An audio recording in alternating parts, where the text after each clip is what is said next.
Good morning అండి. ఇవాళ మేము ఏం వండుతున్నానంటే స్టవ్ వెలిగించి ముందు కందిపప్పు పెట్టానండి. ఇవాళ ట్యూస్డే. మా వంట కొద్దిగా కందిపప్పులో నీళ్లు పోసాను. సొరకాయ ఉందండి ఇంట్లో. దాన్ని చిన్న చిన్న ముక్కలుగా కట్ చేసి సగం సొరకాయ పప్పులోకి సగం పులుసు కింద పెట్టాలనేది నా ప్రయత్నం. ఈ పప్పు కోసం సొరకాయ ముక్కల్ని ఇలా సన్నంగా తరుక్కున్నానండి.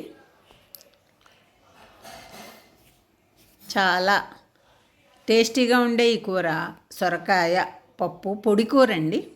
దీన్ని కుక్కర్లో పెట్టామనుకోండి ముద్దలా వచ్చేస్తుంది. సొరకాయ ముక్క కనిపించదు, పప్పు బద్దా కనిపించదు.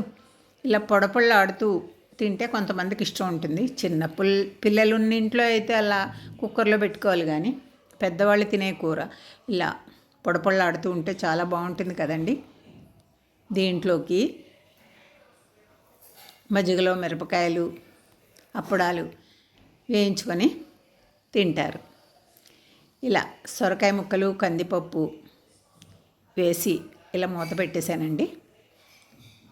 అది ఉడుకుతోంది. మొత్తం అన్నీ కలియబెట్టేశాక సన్నటి సెగ మీద పెట్టేస్తే ఉడుకుతూ ఉంటుంది. సగం ఉడికిన తర్వాత కొంచెం సాల్ట్ వేసుకుంటే, సగం ఉడికాక వేయాలి. మొదట్లో వేస్తే పప్పు మళ్ళీ త్వరగా ఉడకదు. ఇంకో వైపున ఒక చిన్న ప్యాన్ పెట్టుకొని సొరకాయ కందిపప్పుకి పోపు కోసం రెడీ చేస్తున్నానండి.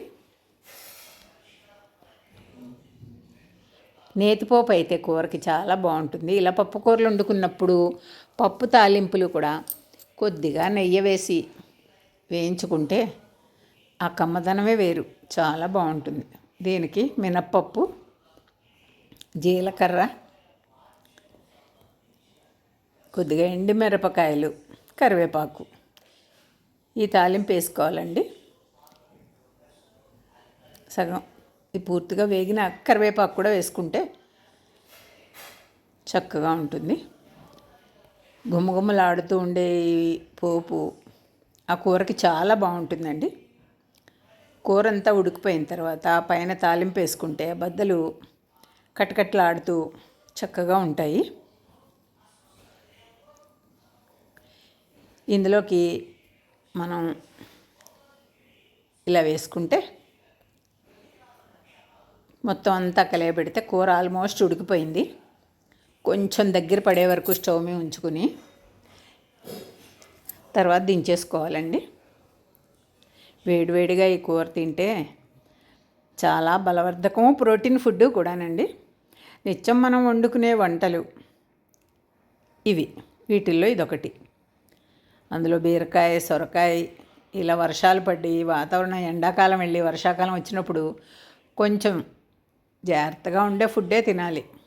అందులో సొరకాయ, బీరకాయ, పొట్లకాయ ఈ మూడు కూడా పచ్చం కూరలుగా బాగా ఉపయోగపడతాయండి. చాలా మంచిది కూడా, అరుగుదలకు కూడా చాలా బాగుంటాయండి.